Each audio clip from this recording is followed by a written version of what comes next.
Mm. So, kaya dito sa sa Silicon Valley, dahil ito yung center of technology, um, iba yung kwan dito, iba yung pananaw din ng mga tao. It's more on new age.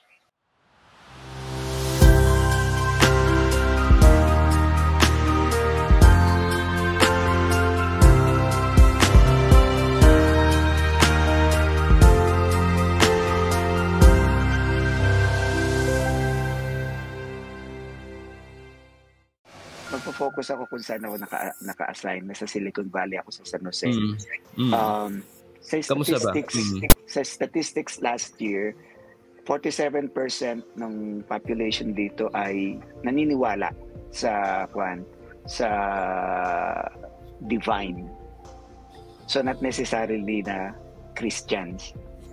Naniniwala lang sila na may powerful one. Oo. Yung 53% wala silang kaugnayan sa Diyos. Ibig sabihin, mas marami ang tao rito na walang relationship with God. Oo. Yung may relationship with God, hindi nangangahulugan yung 47 na yun ay Katoliko. Majority dito ay Protestants, pero yung Protestants ay iba-ibang denomination, pero sa lahat, ang pinakamalaki pa rin is Catholic kasi solid tayo. So, kaya dito sa sa Silicon Valley, dahil ito yung center of technology, iba yung dito, iba yung pananaw din ng mga tao. It's more on new age. Kaya ang mga dito, ang mga attitude ng mga tao na makikita mo rito is eto kasi yung mga ibabanggitin ko sa ito yung mga as a chaplain pagka kasi ako magpo-provide ako ng spiritual care, ang unang gumagawa ko ng spiritual assessment. From that assessment, doon ako magkakaroon ng idea kung ano yung spiritual needs ng pasyente. Same thing sa ginagawa rin sa medical care. First thing na gagawin nila sa medical care assessment, aalamin nila yung history. Kaya tatanungin nila yung magulang, may cancer ba yung magulang mo, meron mong may sakit na ganito, ganyan. So, assessment. Same thing na ginagawa ko as chaplain. Kasi yung sa akin kasi I provide spiritual care. Pero yung word na itong spiritual care, hindi ito it is I would say spiritual care term is a new age term. Kasi ayaw nila na gamitin yung word na pastoral care. Bakit? Bakit? It's too Catholic. Grabe. Ngayon, ito yung mga pagka nakarinig ka ng ganitong klaseng sagot, alam mo na new age na, ha? So, yung concept ng being a spiritual person. Ano yung ibig sabihin nito? Sasabihin nila na I am a very spiritual person.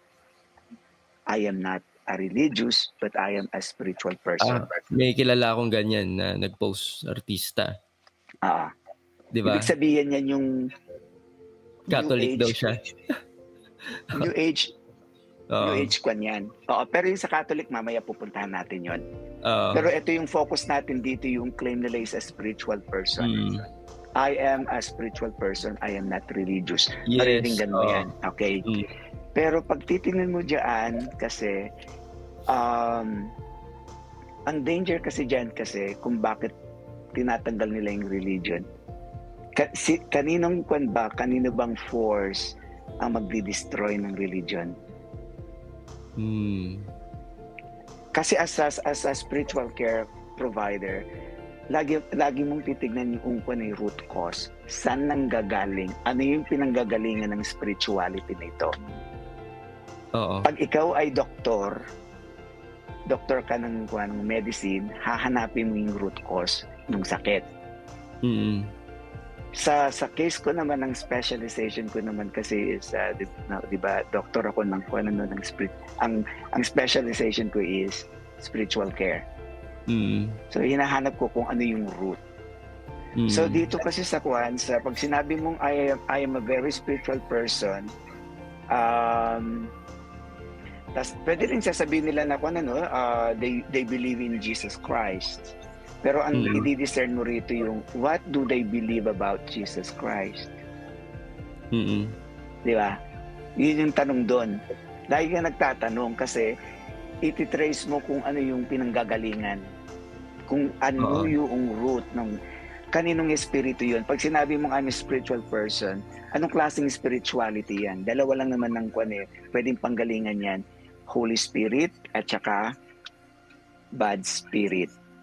So, ngayon, pag sinabi mo kasing I am a spiritual person, explicitly, ayaw mong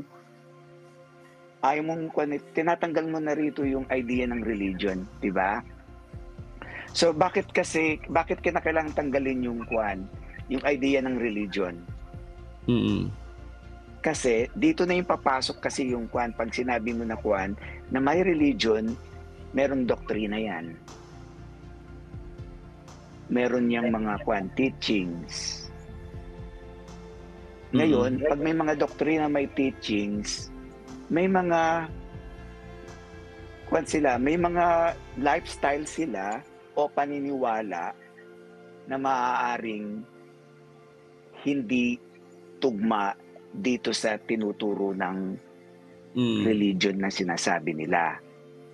So, ngayon, para hindi sila connected doon,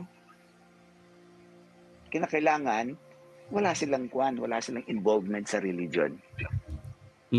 So, makikita mo, walang accountability. Yung mga magiging decision nila, walang accountability yung magiging way of life nila. Diba? So, kung gusto talaga natin kasi makilala ang Diyos, napakaraming pamamaraan yan.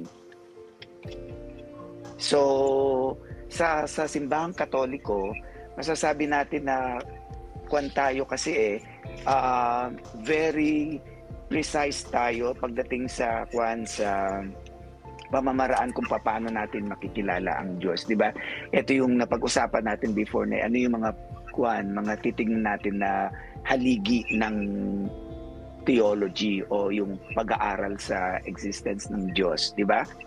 Yan diyan pumapasok na yung napaka-importante talaga na meron tayong kaalaman sa ecclesiology, yung sino yung nag-establish ng simbahan natin. Importante yun kung gusto mo na makilala talaga ang Diyos, yung katotohanan, alamin mo kung sino ang founder ng iyong simbahan. Di ba? So, kasi maraming maraming nagsulputan ng mga reliyon, sekta, na tanungin mo ngayon, sino ang founder? Doon pala makikita mo na kagad yun. Pangalawa, kaya napaka-importante talaga malaman natin yung ecclesiology, istorya ng simbahan natin. Malay mo, ang nagtataglang pala ng istorya ng simbahan natin si Kapatid Manalo. Oo. Kailan na-establish yung simbahan ninyo? Malay mo ng 19th century. So, ibig sabihin yung Diyos nila nag-start lang ng 19th century. So, kinakailangan, napaka-importante na alam mo yung pinanggalingan ng iyong simbahan. Kaya makikita mo rito pagka yung inalis mo yung simbahan, ginawa mo yung sarili mong doon, walang foundation. So, kaya New Age, kasi ang talagang isang characteristic, isa sa mga characteristic ng New Age is more on self. Kaya pupunta tayo mamaya sa yung mga meditation, mga gano'n na. So, isang bagay pa na gano'n, sa mga relihiyon, ang may otoridad lang tungkol sa morality ay ang simbahang Katolika. Kaya kita mo, ang daming nanggagalaiti ng mga politicians, mga netizens, kapag ang simbahan Katolika ay nagsalita tungkol sa usapin ng moralidad, yung tinatawag natin na moral life. Gagalit na sila dyan. Pero maghanap ka sa buong mundo, anong institution na establish ang may authority to talk about morality? Sino? Di ba simbahang Katolika lang? Bakit? Saan at kanino nang galing yung authority na yon? Sa founder. Kasi si Christ, bago umalis, pumanik siya sa langit, di ba? Nagbinigyan ng otoridad ang simbahan. Kaya kahit na anong gawin natin, pag ang simbahan ay nagsalita, may authority talaga siya kasi ang pinanggalingan ay si Kristo. So, pangatlo na bagay na para makilala natin talaga yung importansya ng relihiyon na sa simbahang Katolika ay yung tinatawag natin sacraments, di ba?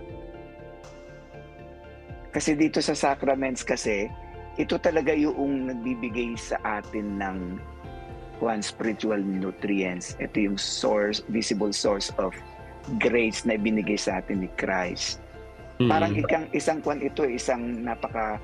napaka-responsable at mapagmahal na magulang, di ba? Pag ikaw responsable at mapagmahal kang magulang, halimbawa may pupuntahan ka, you want to make it sure na yung mga anak mo na may iwanan mo ay safe at mayroong pagkain.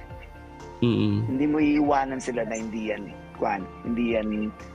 prepared, di ba? So, napakahalaga rin kasi na malaman natin kung sa isang tunay na simbahan, kung kailangan natin maintindihan kung ano talaga yung identity ng ating Diyos, di ba?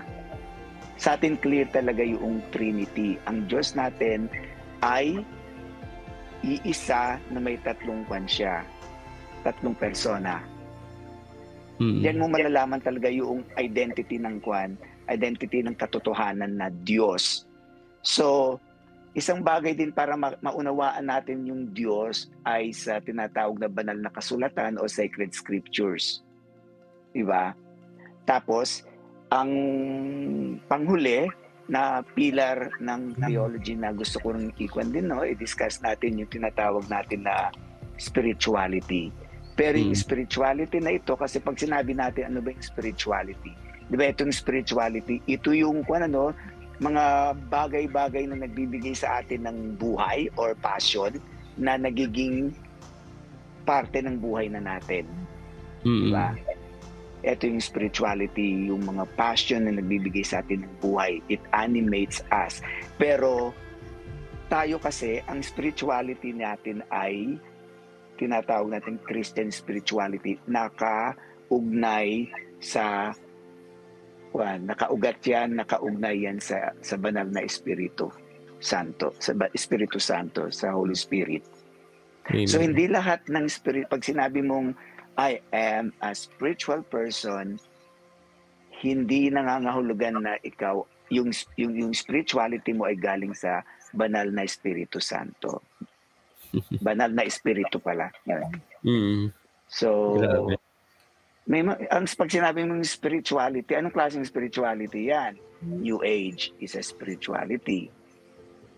Galing. So yung unang karakteristik na sabi ko na magre-red flag sa iyo na malalaman mo na itong tao ay nasa buhay niya yung New Age kapag ang concept niya ng sarili niya, sinasabi niya, I am a spiritual person. So, ito yung individual type of faith. Kumbaga, hindi ito connected sa any organized religion. Kumbaga, individual yan. Hindi sila connected sa community. So, dyan pa lang makikita natin, ang Diyos natin is Trinitarian. By nature, mayroon talagang it's a relational. Yung Diyos na sinasabi nila is individual relationship. Yung Diyos na in-embrace natin is relational. May relationship yan. So, alam mo na kagad na yung individual type of faith yung maririnig mo sa kanila. Wala silang connection or affiliation sa organized religion or faith tradition. Wala silang kaugnayan sa any community or fellowships. Wala. Sasabihin nila sometimes, I have a relationship with God, or between He and I. So, pero detached sila sa community. So, tapos sasabihin nila, I have a relationship with God, higher power. You know? Higher power. Sasabihin nila na with God din. Yung iba, ito yung with God, sila yung may kinalakihan talaga na organized religion. Pero yung mga hindi lumaki na miyembro ng organized religion, maririnig mo, high power. High power. So pag kami naringgan ka na, Juan, yung I have a relationship with God, between He and I, ganun sabihin niya, makikita mo na ang background dito ay Juan, galing ito sa organized religion na tinatawag nila. Kaya lang, na-embrace niya yung New Age. Number 1 yun religious. I am religious. Tapos pangalawa, ito yung tinatawag na relative faith. Ang relative faith, ito yung spirituality na yung relativism na maririnig mo sa kanila rito yung sasabihin nila ito yung relative truth. There's no such thing as absolute truth. Ano ibig sabihin nun? Ito yung sasabihin nila, what is true for me doesn't really mean true for you. You have your truth, I have my truth. Does it sound familiar ba sa'yo? Yes. No? Tapos sasabihin nila, you have your truth, I have my truth. Ito pa sasabihin nila, who am I to judge your truth? Bigyan kita example. Okay. As a heterosexual man, I believe that marriage is between man and woman. Ito yung sa ito yung sa mga hindi New Age. Ano yung version ng New Age? Oh, sasabihin nila, that's cool. You know, sasabihin, that's cool.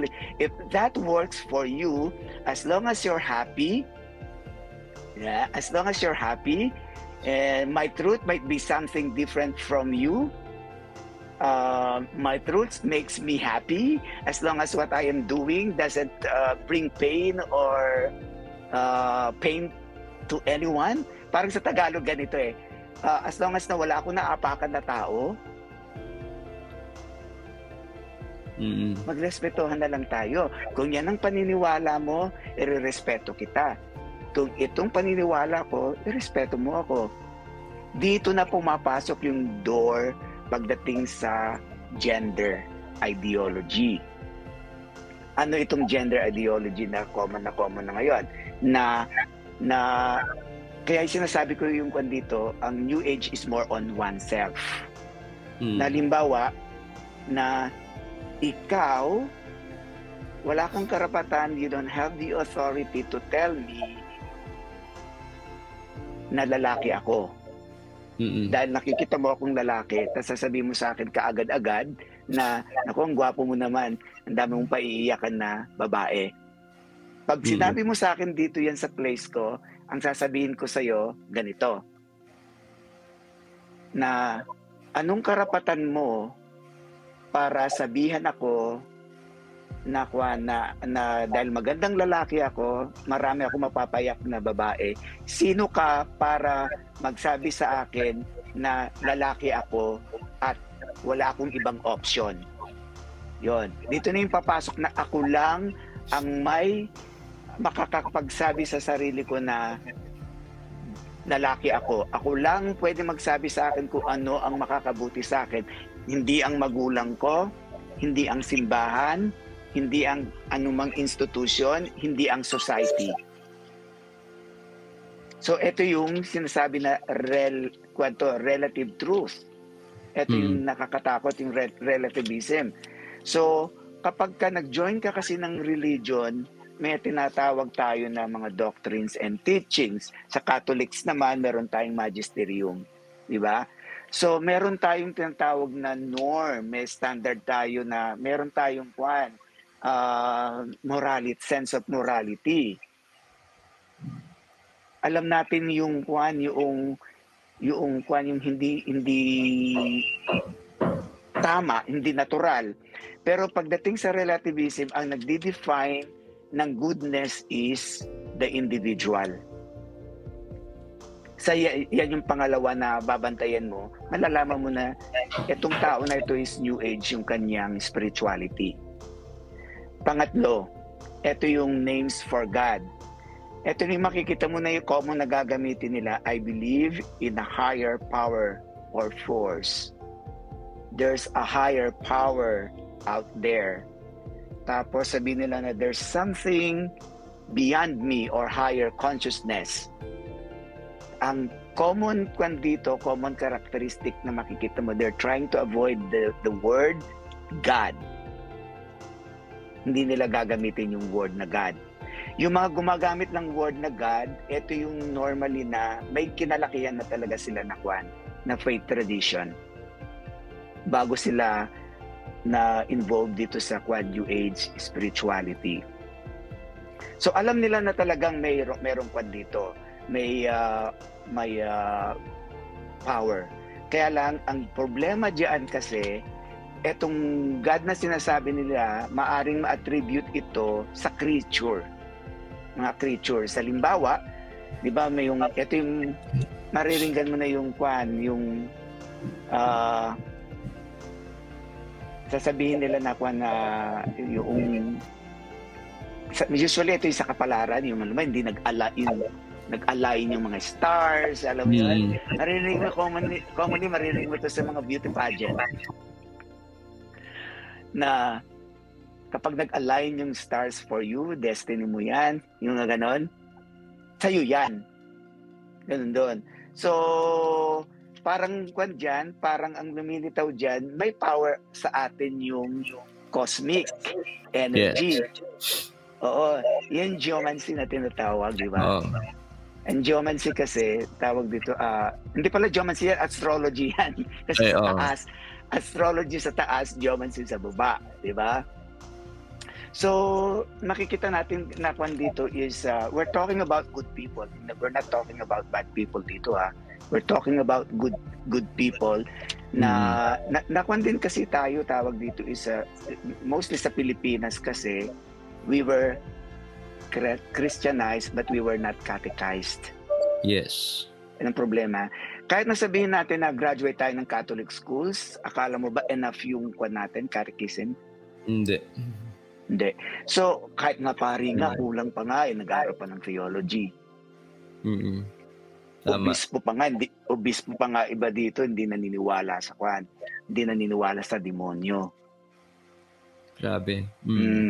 Tapos mariringgan mo, pare, sasabihin sa penitent, normal lang yung masturbation. Grabe, Tapos mariringgan mo pa na minsan may lalapit sa akin na sa confession. Tapos, alam mo naman dito sa Amerika, very assertive sila. Sasabihin nila, Father, confused ako. Sabi ng dati kong confessor na pinuntahan ko, normal lang masturbation, at sabi mo hindi. Yan. Tapos may magsasabi na, sabi ni Father ganito na, as long as na yung pagmamahal ko is genuine and authentic, it doesn't matter kahit na anong sex, gender, ganyan. So, it's sad.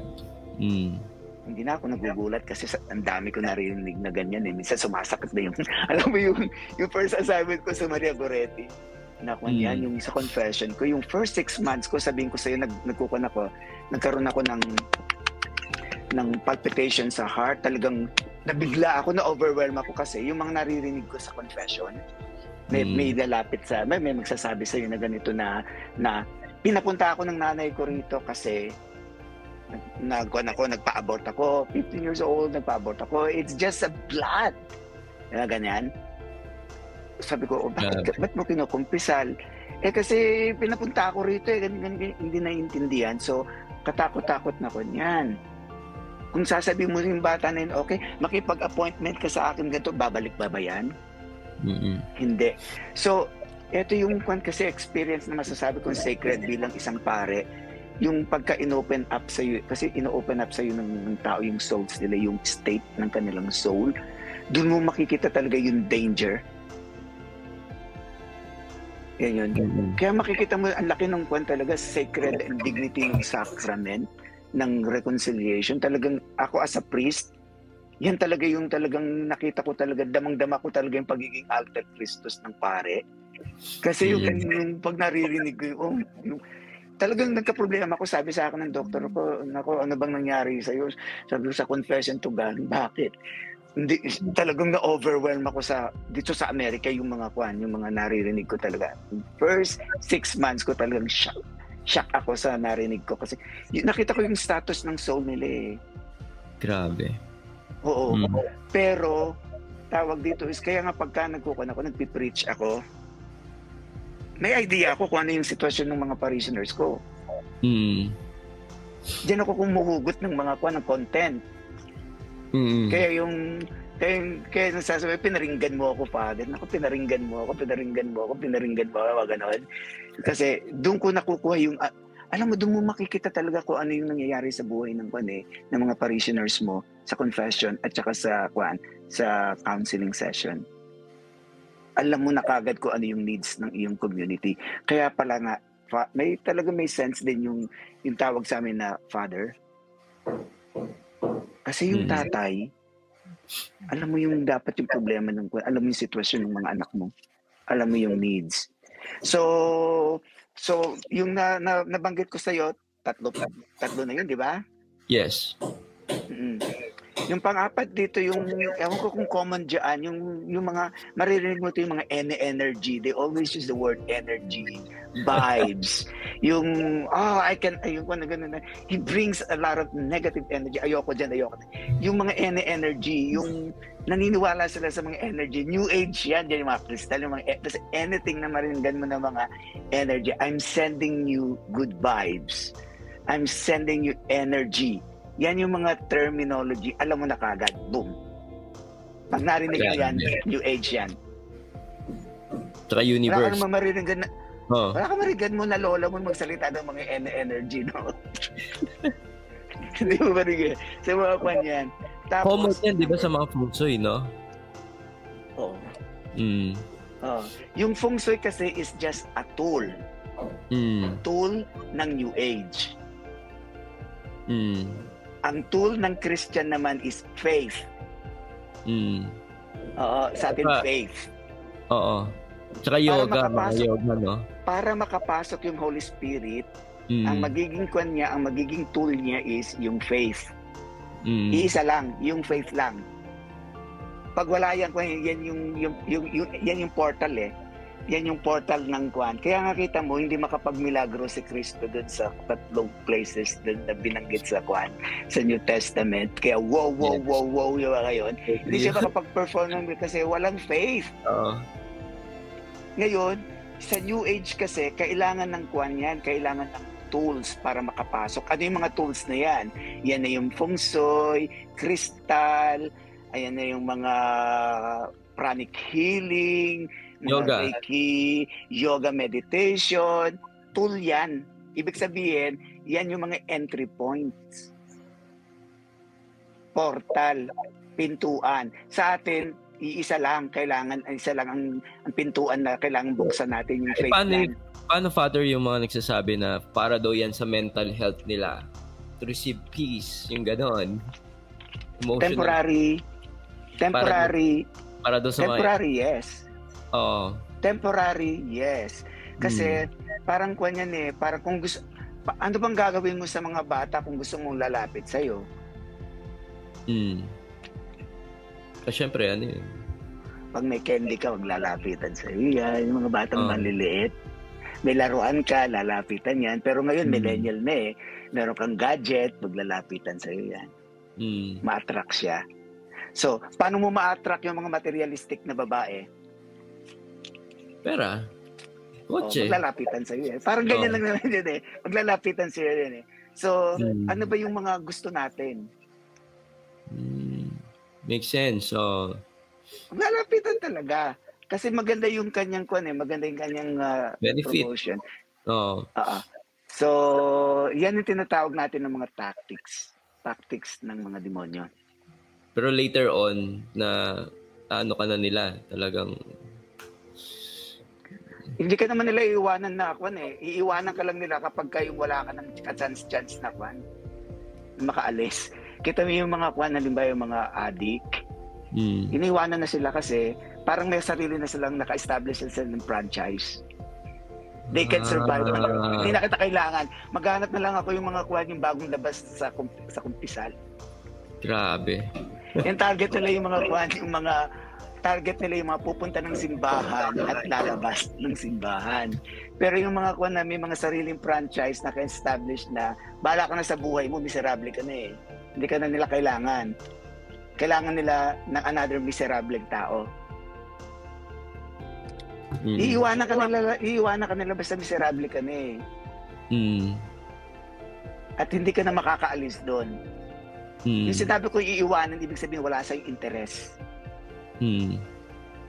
Kasi nga, control ka na nila. I mean, talagang wala hindi ka nakuhan. Alam mo yung ugali natin na manggagamit, hindi naman galing sa Espiritu Santo yun. Diba? Yes. So, panglima, yung tinatawag natin na yung value ng inclusivity. Ito na yung papasok yung sasabihin nila, ito yung mga words na sasabihin nila. There are many ways to go to God. Does it sound familiar? Familiar ba sa'yo? There are many ways to go to God. Tapos, ang danger dito, nire-reject yung idea ng monotheism. So I just don't believe that there's only one way or one religion to get to God. I believe there are many ways. Does it sound familiar to you? Yes. Recent lang yan. Okay.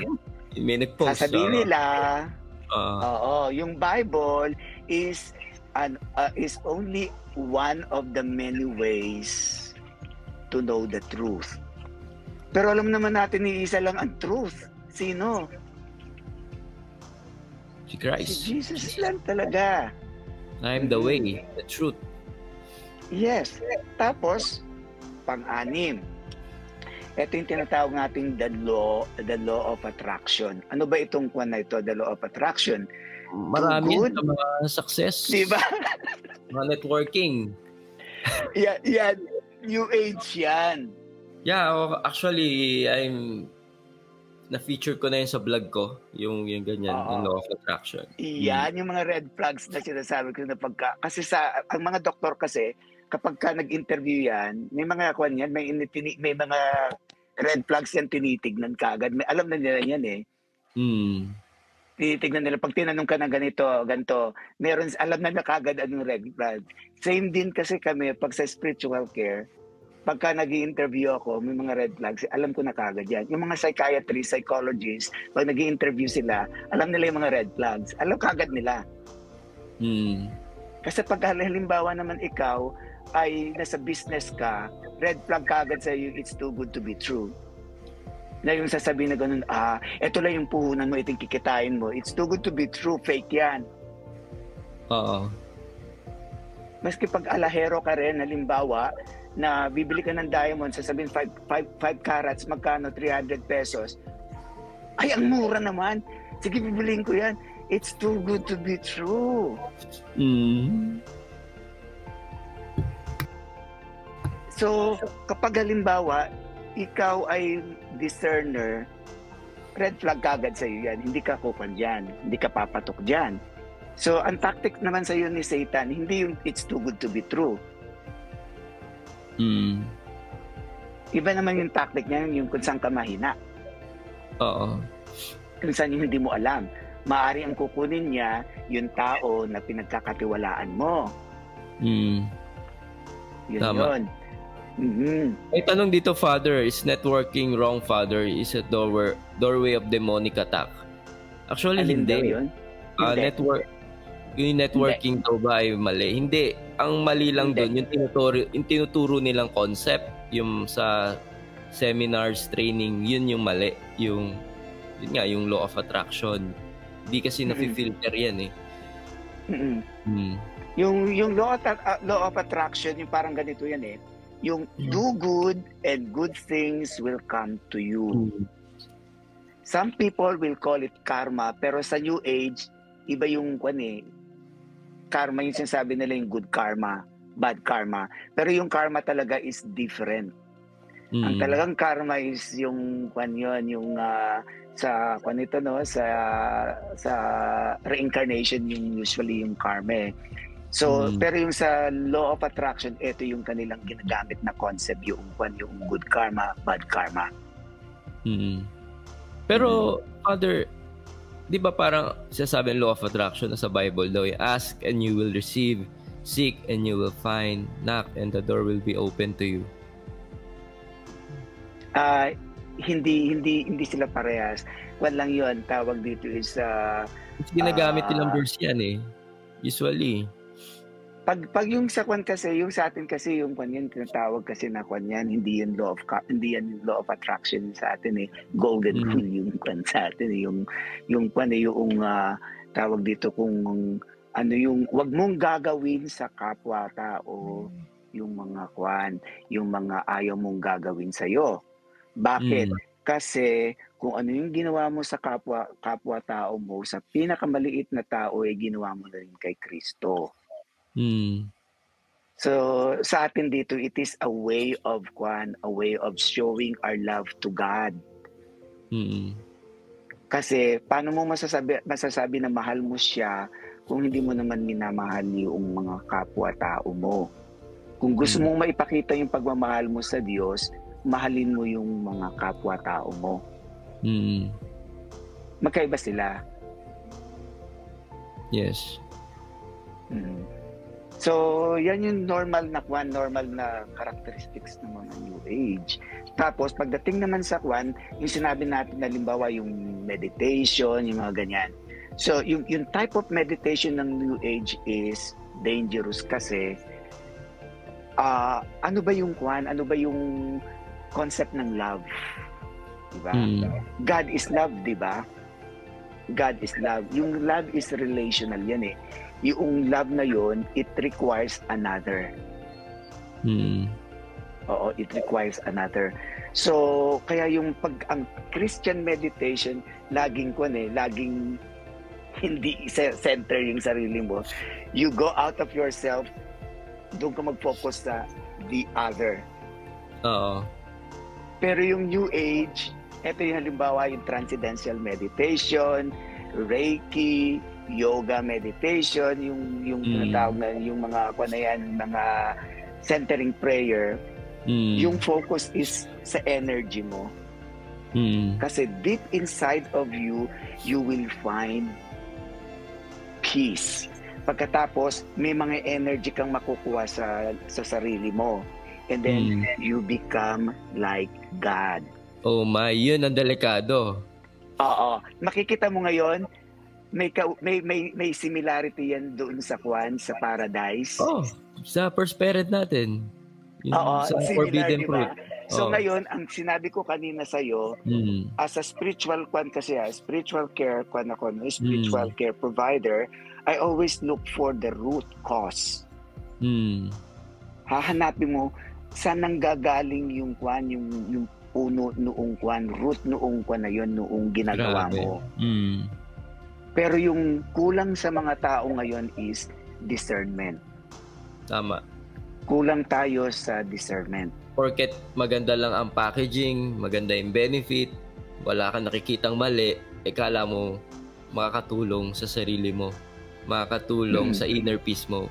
Pero hindi, tama yung sabi mo na kailangan ng bait ni Satan. May pakikita siya na mukhang maganda para makuha ka. Alam nga magpakita siya ng sungay sa'yo. Siyempre, hindi. Pag magpakita siya sa'yo ng sungay, tatakbuhan mo siya, baka magbago ka pa. Tama. Oo. So, pero pagka nakuha ka na niya, puro sungay na makikita mo. Tama. Kaya nga, di ba yung movie ngayon sa Netflix, speaking of New Age, yan, puro New Age yung palabas dyan sa Netflix, di ba? Makikita mo dyan yung may series na Lucifer, di ba? Tapos, familiar ka doon, Father, doon sa series na Lucifer. Tapos yung bida doon. Pero nakapanood na ako ng movie nung high school ako, Lucifer. Pero ang bida doon, sobrang gwapo. Si yung gumaganap na parang Lucifer, sobrang gwapo. So, di ba? So, grabe yung mind setting sa tao kung ano yung magiging projection niya sa evil, di ba? So, yun. Sobrang delikado. Originally talaga namang kwan talaga sa Lucifer talaga. Siya pinaka-brightest, pinaka-kwan talaga. Oo, nung siya ano pa siya. Pinaka-magandang, Nung angel pa siya. Pero nung, ano na, alam mo na. Hello mga ka-faith, Brother Adrian Milag here. And today, I want to promote the devotion to Our Lady of the End Times. Kung di ka familiar sa Our Lady of the End Times, this was painted by Brother Edsol Celestial. Brother Edsol C. Celestial was inspired to paint a portrait of Mary that combines the 7 popular titles of Mary, namely the Immaculate Conception, Our Lady of Mount Carmel, Our Lady of the Holy Rosary, Our Lady of Lourdes, Our Lady of Miraculous Medal, the Immaculate Heart of Mary, Mary Help of Christians. Good news, itong painting na to, the devotion to Our Lady of the End Times, mismo yung painting and the prayer, meron po itong imprimatur by Bishop Geraldo Alminanza. Okay, so if you want to avail this canvas print of the Our Lady of the End Times, ilalagay ko yung link sa taas or sa baba ng video na to. Okay, so thank you and God bless. So that's it. Thank you for watching this video. I hope na na-bless at na-inspire ka dito sa aking vlog. Make sure na i-like mo at mag-comment ka sa baba ng video na to at mag-subscribe ka sa aking YouTube channel para lagi kang updated sa mga bagong vlog na gagawin ko. At huwag mo din kakalimutan na i-like ang aking page. So this has been Adrian Milag, encouraging you to live your life to the fullest. God bless you more abundantly.